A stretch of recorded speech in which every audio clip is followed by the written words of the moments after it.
ஏழாம் வகுப்பு கணிதம் பருவம் 3 பாடம் 2 பயிற்சி 2.1ல் ஃபஸ்ட்டு கணக்கு தான். கேள்வி என்ன தந்திருக்காங்க அப்படின்னா, வந்திருக்கக்கூடிய இந்த ஒவ்வொரு சதுரத்துலேயும் எத்தனை சதுரங்கள் இருக்குன்னு பார்க்கணும். அந்த சதுரத்தில் எத்தனை கலரிங் பண்ணியிருக்காங்க அதனுடைய எண்ணிக்கையை நம்ம கால்குலேட் பண்ணிவிட்டு அதை பின்னம் மட்டும் தசமம் மட்டும் சதவீதம் மட்டும் மாற்றி எழுத சொல்லியிருக்காங்க. சரி, இப்போ ஃபஸ்ட்டு பாருங்கள். ஃபஸ்ட்டு கணக்கில் மொத்தம் எத்தனை சதுரங்கள் இருக்குன்னு பாருங்கள். 1 2 3 4 5 6 7 8 9 10. சரியா, இப்போ இந்த பக்கமாக 10, இந்த பக்கமாக 3 6 9 10. அப்போ மொத்தம் இதில் 100 சதுரங்கள் இருக்குது. அந்த 100 சதுரங்களில் மொத்தம் எத்தனை சதுரங்களில் இந்த கலரிங் பண்ணியிருக்காங்கன்னு பார்த்தீங்கன்னா மொத்தம் 58 சதுரங்களில் கலரிங் பண்ணியிருக்காங்க. சரியா, வண்ணம் தீட்டப்பட்ட சதுரங்கள் எத்தனை அப்படின்னா 58. மொத்த சதுரங்கள் எவ்வளவு? 100. சரி, இப்போ இதை வச்சு நம்ம என்ன பண்ண போகிறோம்? பின்னம் எழுத போகிறோம், தசம் எழுத போகிறோம், சதவீதம் எழுத போகிறோம். மொத்த சதுரங்களின் எண்ணிக்கை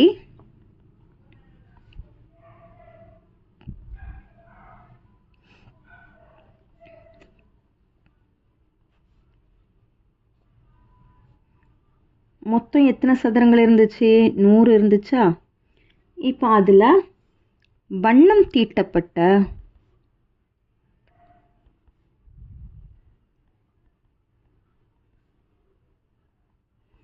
சதுரங்களின் எண்ணிக்கை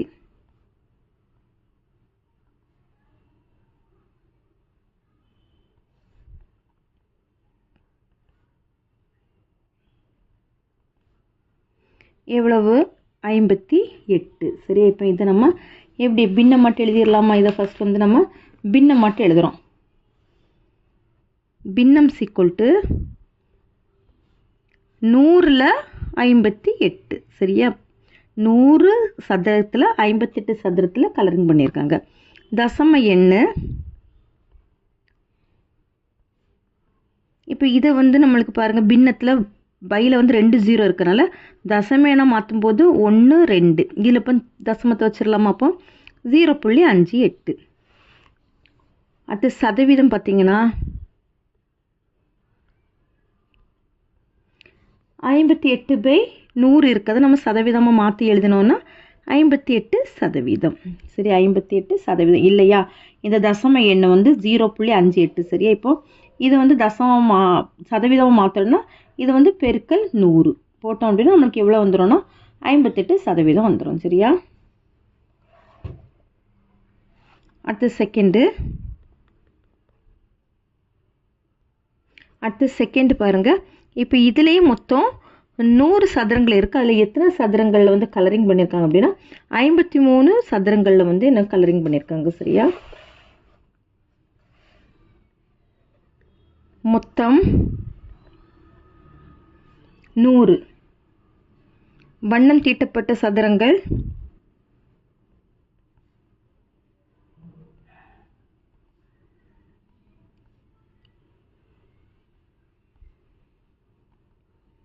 எவ்வளோன்னா 53. இப்போ இதை பின்னம் மாட்டி எழுதுகிறோம். பின்னம் மாட்டி எழுதணும் அப்படின்னா 53/100. அது தசம எண்ணாட்டு எழுதணும் அப்படின்னா எப்படி எழுதலாம்? 2 0 இருக்கனால 2 தசம் தள்ளி புள்ளி வச்சிட்டோம்னா 0.53. அடுத்து சதவீதம்னா 53 சதவீதம். அடுத்து மூணாவது, இப்போ இதில் மொத்தம் எத்தனை சதுரங்கள் இருக்குன்னா மொத்தம் 50 சதுரங்கள் இருக்குது. அந்த 50 சதுரத்தில் எத்தனை சதுரங்களில் கலரிங் பண்ணியிருக்காங்கன்னா 25 சதுரத்தில் கலரிங் பண்ணியிருக்கிறாங்க. மொத்தம்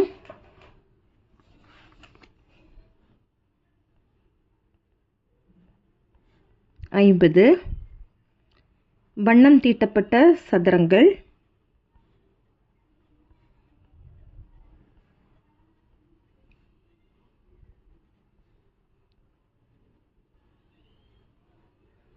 = எவ்வளோன்னா 25.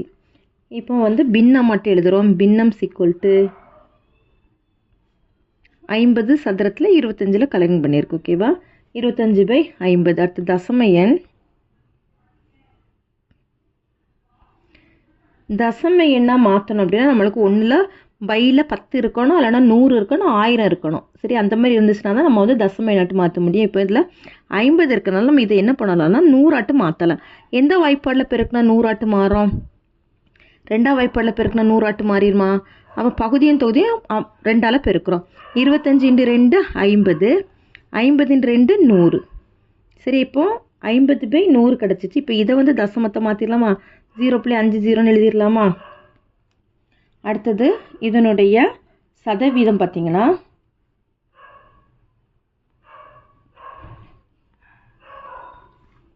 சதவீதம் எவ்வளோ வரும்? 50%. இங்கே 50 இருக்கனால நம்ம அதை வந்து 100ஆல் பெருக்கிட்டோம் அப்படின்னா எவ்வளோ கிடச்சிரும்? 50 கிடச்சிரும். அப்போ 50%. அடுத்து 4வது படத்தில் பாருங்கள், இதில் மொத்தம் 25 கட்டங்கள் இருக்குது. இப்போ இந்த 25 சதுரங்கள், அதாவது அந்த 25 சதுரங்களில் மொத்தம் 17 சதுரத்தில் வந்து கலரிங் பண்ணியிருக்காங்க. சரியா? மொத்தம் = 25.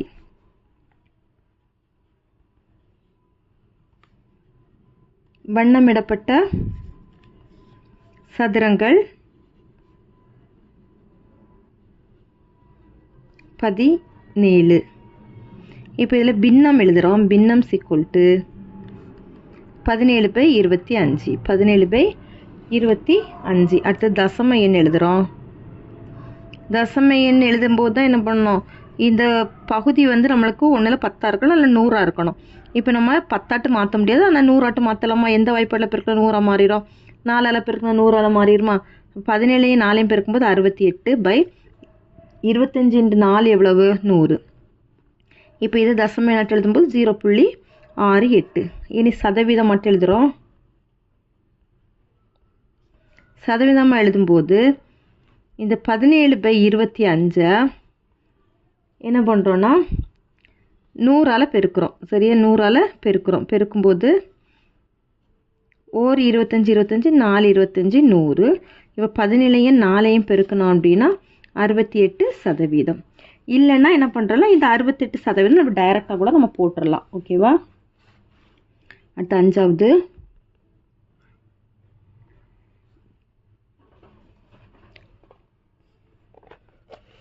இப்போ இந்த படத்தில் வந்து எத்தனை கட்டங்கள் இருக்குது அப்படின்னா மொத்தம் 30 சதுரங்கள் இருக்குது. அந்த 30ல் எத்தனையில் கலரிங் பண்ணியிருக்காங்கன்னா 15ல் கலரிங் பண்ணியிருக்காங்க. 5வது, மொத்தம் = 30. வண்ணமிடப்பட்ட சதுரங்கள் = 15. இப்போ நம்ம ஃபஸ்ட்டு பின்னம் கண்டுபிடிக்கிறோம். பின்னம் = 15/30. அடுத்து தசம எண்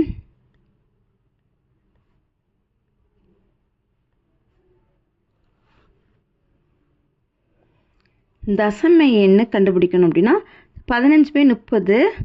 இப்போ ஒன்றில் 10 இருக்கலாம், இல்லைன்னா பையில் வந்து 100 இருக்கணும். அப்படி தானே? ஆனால் இங்கே 30 இருக்குது. அப்போ 30 நம்ம 100 ஆட்டு மாற்ற முடியாது, ஏன்னா வாய்ப்பாட்டில் வராது. ஆனால் நம்ம இதை அடி கொடுக்குறோம். 15 15 2 15 30. 1/2 கிடைக்குதா? இப்போ இந்த 1/2 நம்ம என்ன பண்ணணும்னா 50ஆம் வாய்ப்பாட்டுக்கு பெருக்கிட்டோம் அப்படின்னா 1 50 2 50 100. சரியா? இப்போ நம்மளுக்கு இதை தசம எண்ணை மாற்றலாமா? எப்படி மாற்றலாம்? 0.50 போடலாமா? இனி வந்து சதவீதம் எழுதுகிறோம். சதவீதம் = 15/30. 100% பெருக்கிறோம். பெருக்கும்போது 0 0 கேன்சல் பண்ணுறோம். 1 3 3 I 3 15. 5ஐயும் 10ஐயும் பெருக்கணும் அப்படின்னா 50%. ஓகேவா? அவ்வளோதான் இந்த 2வது கணக்கு. சரி, இப்போ 4 கேள்வி கேட்டிருக்காங்க. இப்போ இதுதான் சதுரங்க அட்டை. இந்த சதுரங்க அட்டையில் ஃபஸ்ட் ஒன்று இந்த வெள்ளை நிறங்கள் இருக்கா? இந்த வெள்ளை நிறங்களோட சதவீதம் என்னன்னு கேட்டிருக்காங்க. செகண்டு, இந்த சாம்பல் நிறத்தோட சதவீதம் என்னன்னு கேட்டிருக்காங்க. தேர்ட் ஒன், இந்த காய்கள் இருக்கக்கூடிய அந்த சதுரங்களோட சதவீதம் என்னன்னு கேட்டிருக்காங்க. அடுத்து காய்கள் இல்லாத சதுரங்களோட சதவீதம் என்ன அப்படின்னு கேட்டிருக்காங்க. சரியா? மொத்தம் 4 கேள்வி கேட்டிருக்காங்க. மொத்தம் இப்போ இந்த சதுரங்க அட்டையில் எத்தனை சதுரங்கள் இருக்குது அப்படின்னா மொத்தம் 64 சதுரங்கள் இருக்குது. இப்போ இதில் வெள்ளை நிறங்கள் எத்தனை அப்படின்னா 32, சாம்பல் நிறங்கள் எத்தனை அப்படின்னா 32. சரி, அப்போ தனியாக வெள்ளை நிறத்துக்கு 32% கண்டுபிடிக்கணும். செகண்ட் ஒன் பார்த்தீங்கன்னா சாம்பல் நிறம், அப்போ அதுவும் 32 சதுரங்கள் தான் இருக்குது. அதுக்கும் தனியாட்டு சதவீதத்தை கண்டுபிடிக்கலாம். தீர்வு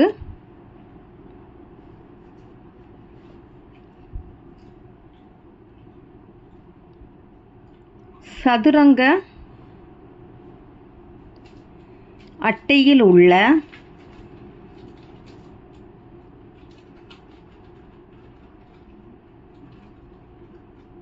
மொத்த சதுரங்களின் எண்ணிக்கை.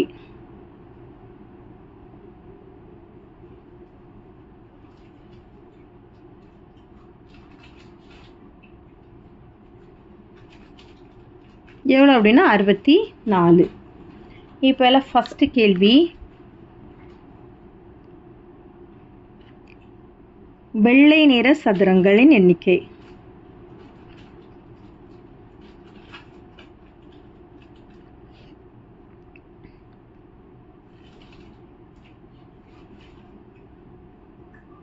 எவ்வளோ அப்படின்னா 32. இப்போ அதோட சதவீதம் கண்டுபிடிக்கிறோம். வெள்ளை நிற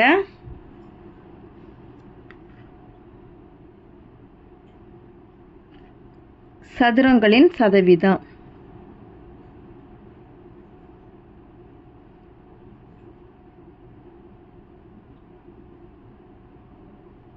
இப்போ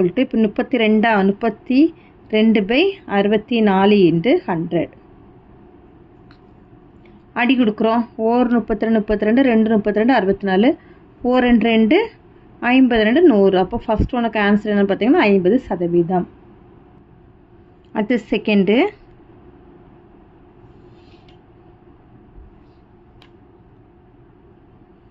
சாம்பல் நிற சதுரங்களின் எண்ணிக்கை.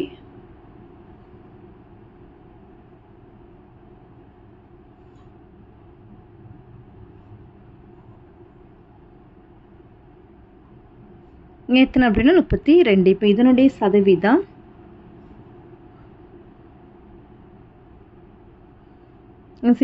அதே சேம் தான், ஃபஸ்ட்டில் கண்டுபிடிச்சாலும் அதே மெத்தட் தான். 32/64 × 100%. 1 2 1 2 50. அப்போ இதனோட ஆன்சர் என்னன்னு பார்த்தீங்கன்னா 50%. இப்போ அடுத்த தேர்ட் ஒன்,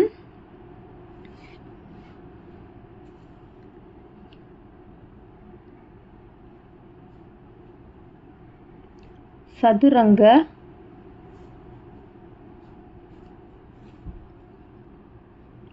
இதில் எதுலெல்லாம் சதுரங்க காய்கள் இருக்குதுன்னு பாருங்க.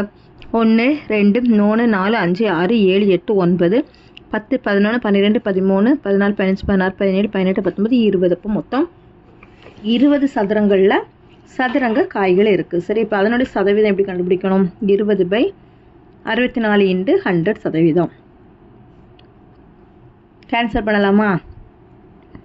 2ஆம் படை கேன்சல் பண்ணால் இங்கே 10, இங்கே 32. திரும்பவும் 2ஆம் படையை கேன்சல் பண்ணோம் அப்படின்னா 5 16. மறுபடியும் 2ஆம் படை இதையும் கேன்சல் பண்ணோம் அப்படின்னா இங்கே 8 50, 4 25. இனி அடுத்து கேன்சல் பண்ண முடியாது. அப்போ 5 25 பெருக்குன்னா 125/4%.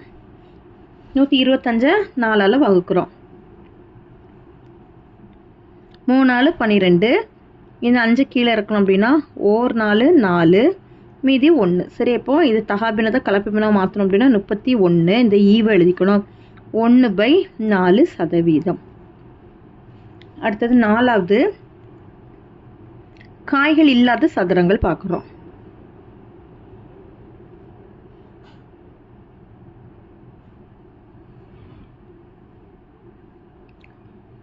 இப்போ மொத்தம் அதில் 64 சதுரங்கள், அதில் 20 சதுரங்களில் காய்கள் இருக்குது அப்படின்னா இல்லாதது எவ்வளோ வரும்? 64 20 போயிடுச்சுன்னா 44. இதுக்கான சதவீதம் 44/64 × 100%. இதை 2ஆம் படகு அடி கொடுத்தோம் அப்படின்னா 22, இங்கே 32, 11 16. இதை அடி கொடுத்தோம் அப்படின்னா 8 50, 4 25. இனி 25ஐயும் 11ஐயும் பெருக்கணும் அப்படின்னா 275 வரும். 275/4 சதவீதம். 275 4ஆல் வகுக்கிறோம். 27 எடுத்துக்கோங்க. 6 4 24, மீதி 3, அந்த 5 கீழே இறக்கணும் அப்படின்னா 8 4 32, மீதி 3. சரி, அப்போ ஆன்சர் பார்த்தீங்கன்னா 68 3/4 சதவீதம். இதுதான் செகண்ட் கணக்குக்கான ஆன்சர். மூணாவது கேள்வி, ஒரு கட்டப்பலகையே அதாவது டாட் போர்டு படம் கொடுக்கப்பட்டுள்ளது. வெள்ளை நிற பகுதியின் சதவீதத்தையும் கருப்பு நிற பகுதியின் சதவீதத்தையும் காண்க. சரி, இப்போ இதுதான் அந்த கட்டப்பலகை. இதில் மொத்தம் எத்தனை பலகை, எத்தனை கட்டம் கொடுத்துருக்காங்கன்னு பாருங்கள். மொத்தம் 20 நம்பர் கொடுத்துருக்காங்களா, அப்போ டோட்டலாக 20. சரி, அப்போ இதில் வந்து வெள்ளை எத்தனை கருப்பு எத்தனைன்னு பார்த்தீங்க அப்படின்னா வெள்ளை வந்து 1 2 3 4 5 6 7 8 9 10. அதே போல் கருப்பு எத்தனைன்னா 10. அப்போது 10 வெள்ளை இதுக்கு சதவீதத்தையும் 10 கருப்பு இதோடைய சதவீதத்தை நம்ம இப்போ கண்டுபிடிக்க போகிறோம். தீர்வில் மொத்த வட்டக்கோண பகுதிகள் மொத்தம் எத்தனை? 20.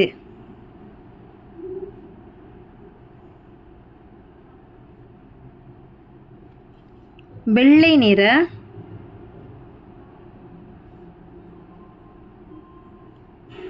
வட்டக்கோண பகுதிகள்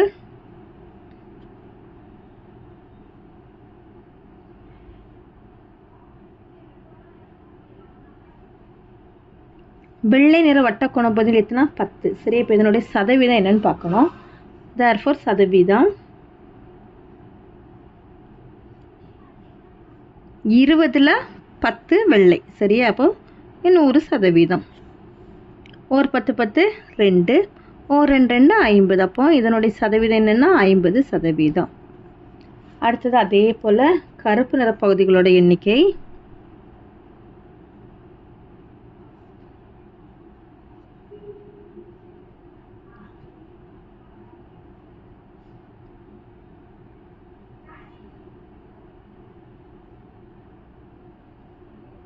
கருப்பு நிற பகுதிகள் எத்தனை அப்படின்னா அதுவும் 10. அப்போ அதுலேயே சதவீதம் கண்டுபிடிக்கணும். therefore சதவீதம் = 10/20 × 100%. ஒரு 10 10 2, ஒரு 2 2 52 100. அப்போ இதில் 50%. அவ்வளோதான் இந்த மூணாவது. நாலாவது கணக்கு தான் நம்ம பின்வரும் ஒவ்வொரு பின்னத்தையும் சதவீதமாக மாற்ற சொல்லியிருக்காங்க. தந்திருக்கக்கூடிய ஒவ்வொரு பின்னத்தையும் சதவீதம் மட்டும் மாற்றணும். சரி, அப்போ 36/50 சதவீதமாக மாற்றணும் அப்படின்னா 100ஆல் பெருக்குனா போதும். சரியா, 100ஆல் பெருக்குனா போதும். ஒரு 50 50, 2 50 100. அப்போ 36ஐயும் 2ஐயும் பெருக்கணும் அப்படின்னா 72% தான் இதுக்கான ஆன்சர். அடுத்தது 81/30. 81/30 100ஆல் பெருக்கிறோம். சரியா, இப்போ இந்த 0வும் கேன்சல் பண்ணிடுறோம்.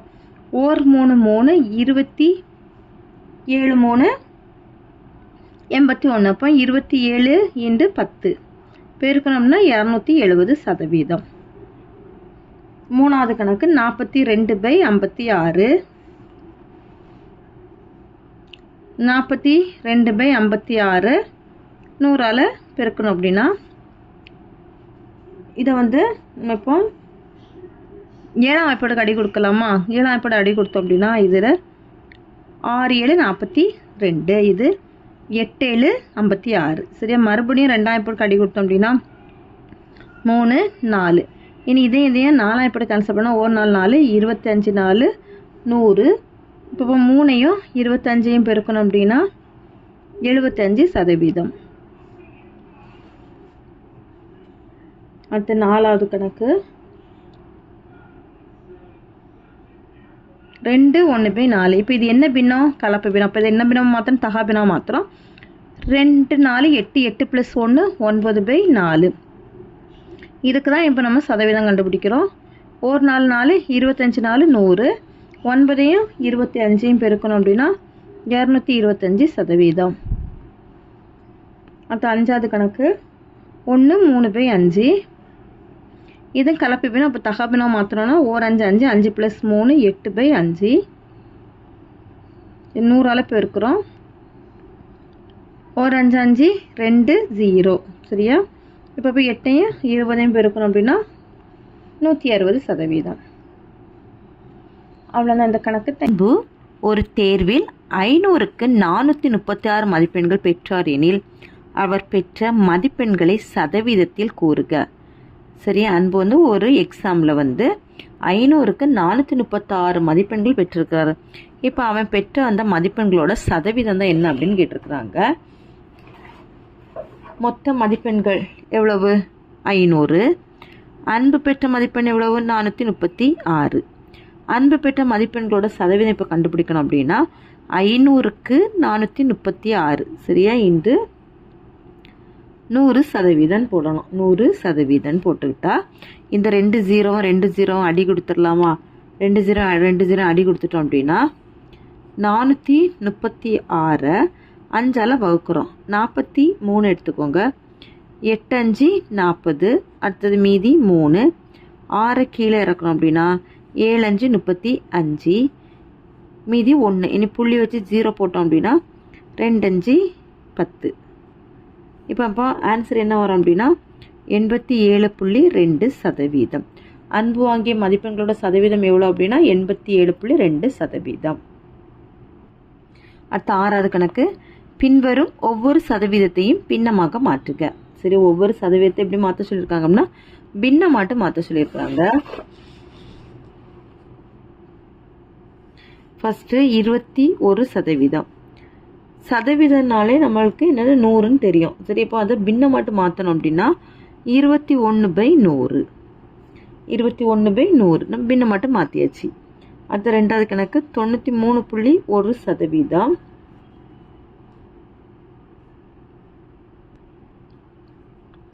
(93.1/100).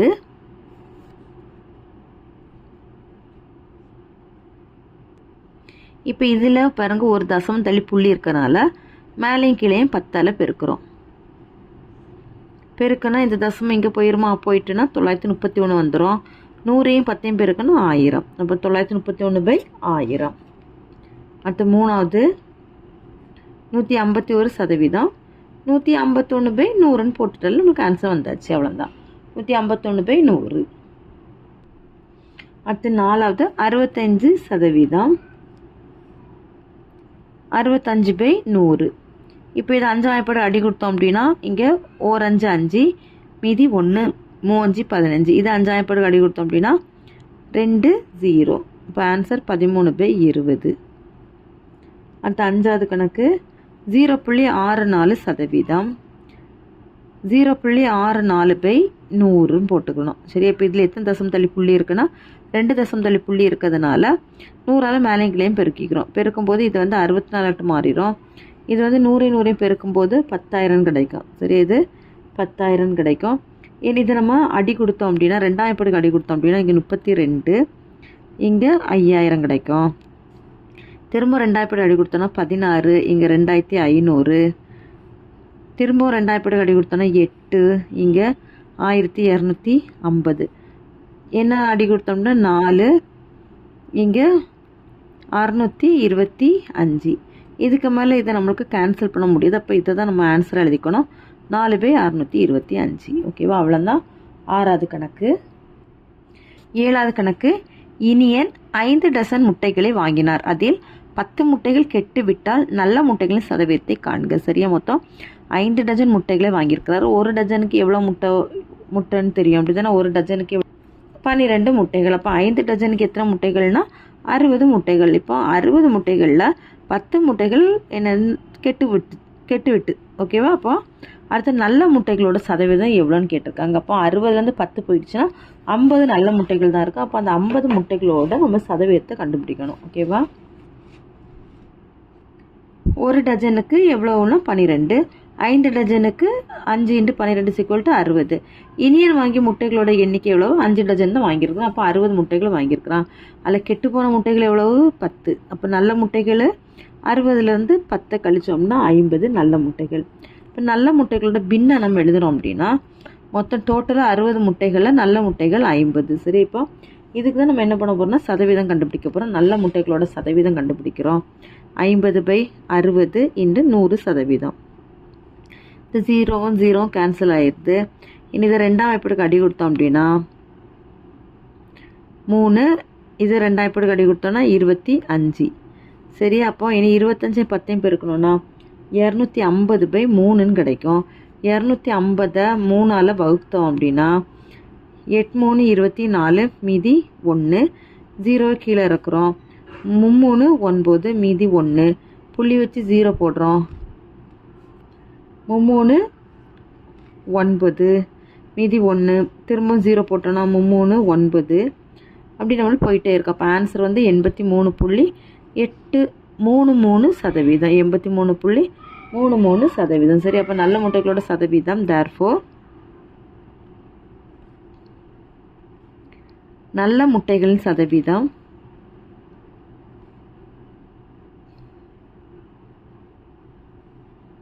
= 83.33%.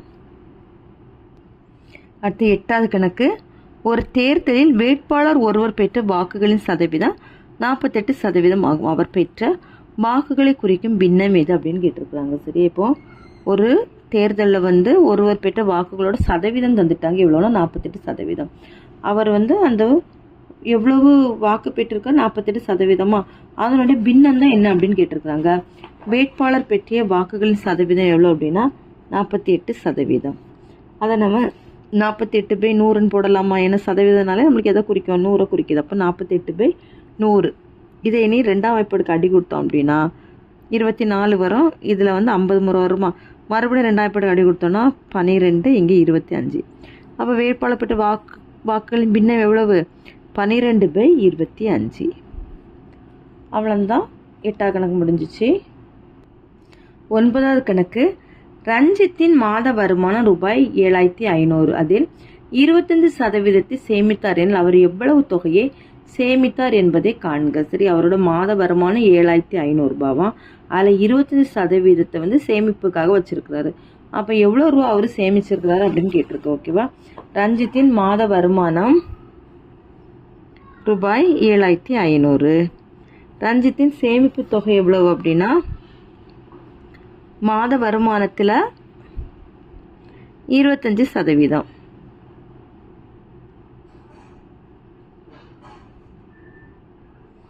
அப்போ எப்படி எழுதலாம்? மாத வருமானம் 7500ல் 25%.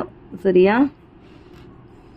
7500 பெருக்கல் 25/100. 2 0 கேன்சல் பண்ணிட்டோம் அப்படின்னா 75யும் 25யும் பெருக்கிறோம். 75 25, 5 25 5, மீதி 2. 7 5 35, 35 + 2 37. 2 5 10 0, மீதி 1. 2 7 14, 14 + 1 15. 5 7 8 1. அப்போ எவ்வளோ ரூபாய் வந்து சேமித்த தொகை அப்படின்னா ரூபாய் 1875. therefore சேமித்த தொகை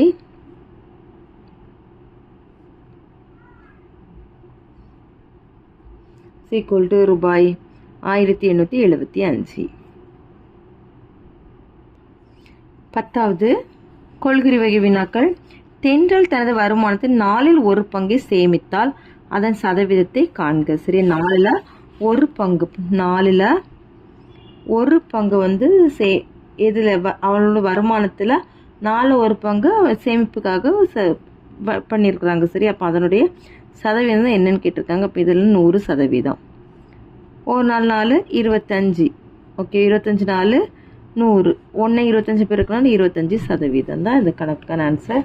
இது வந்து எந்த ஆப்ஷனில் இருக்குன்னா 3வது ஆப்ஷனில் இருக்குது. 11 கவின் 25க்கு 11 மதிப்பெண்களை பெற்றால் அதன் சதவீதம் என்னன்னு கேட்டிருக்காங்க. சரியா? 25ல் 15 × 100%. 1 25 25, 4 25 100. அப்போ 15 4 பெருக்குன்னா 60%. 60% ஆன்சர். 0.07% என்பது என்ன அப்படின்னு கேட்டிருக்கிறாங்க.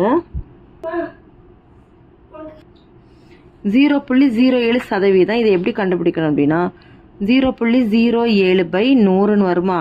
இப்போ மேலேயும் கீழே பாருங்கள், இதில் எத்தனை தசம தள்ளிப்புள்ளி இருக்குது? 1 2 சரியா, 1 2. இப்போ 100/100 இதை 100ஆல் பெருக்கும்போது 7ன்னு கிடைக்கும். 100ஐயும் பெருக்கும்போது 10,000 சரி. இப்போ இந்த கணக்குக்கான ஆன்சர் வந்து 7/10,000. இது எந்த ஆப்ஷனில் இருக்குன்னா